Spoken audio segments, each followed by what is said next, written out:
Let's take a minute to talk about the assignment of a lease. You're buying or selling a pharmacy, you got your financing, you did your due diligence, and now it's time for landlord's consent of the assignment of the lease to the buyer.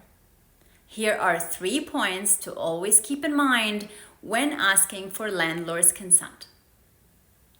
Can the landlord refuse to assign the lease? It depends on what is in your lease. Some leases give the landlord an absolute right to refuse to assign the lease and block the sale of your pharmacy. And this has happened before on several occasions. And so a piece of advice, when you are signing a new lease, make sure to include this key sentence that should be in every lease.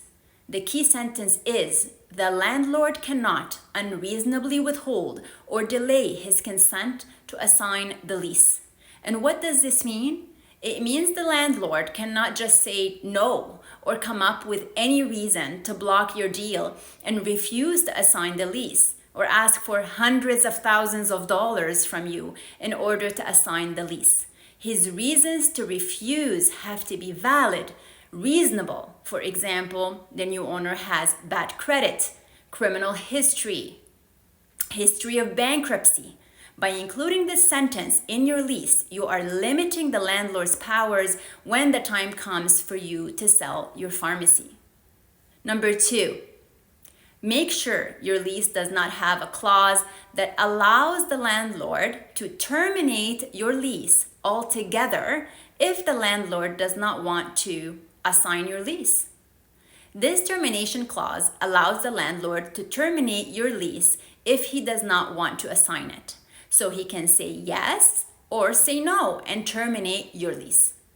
Believe it or not, this clause is in a lot of leases. Do not accept this clause. Number 3, when to involve the landlord. You don't want to introduce the buyer to the landlord until you know the buyer is serious and will go through with the transaction. So it's always a good idea to wait until the buyer gets financing and does the due diligence before involving the landlord. You don't want to introduce everyone who shows interest in the pharmacy to the landlord. Ideally, you only want to introduce one buyer. So it's best to involve the landlord in the final step of the sale. Of course, the downside is that it may delay closing if you don't get landlord's consent on time. So you can always decide based on your knowledge and your relationship with the landlord. A couple of smaller points to cover.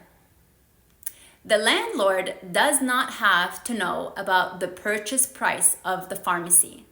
So they don't get too greedy and ask for a piece of the pie. Landlords often ask for a copy of the purchase and sale agreement. Unless it's in the lease, you should redact or take out the purchase price of the pharmacy and the deposit amount before sending the purchase and sale agreement to the landlord. Please know this.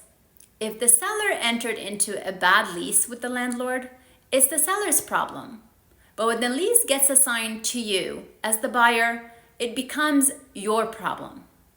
It's much easier to negotiate the terms of the lease when you are signing a brand new lease for a new pharmacy than to ask the landlord to make changes to the lease when you are getting the lease assigned to you.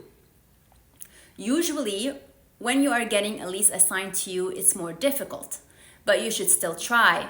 Focus on the top 2 or 3 things that may be deal breakers for you. And if the landlord says no, remember that everything in life is a give and take. Sometimes you may have to offer the landlord an extra $1 or $2 per square foot in rent in exchange for getting the terms that you want. It doesn't always work, but worth a shot. At the end of the day, you may be the buyer today, but at some point in time in the future, you will be the seller assigning your lease. This is Marianne Keriakos at MK Law, and I will see you next time.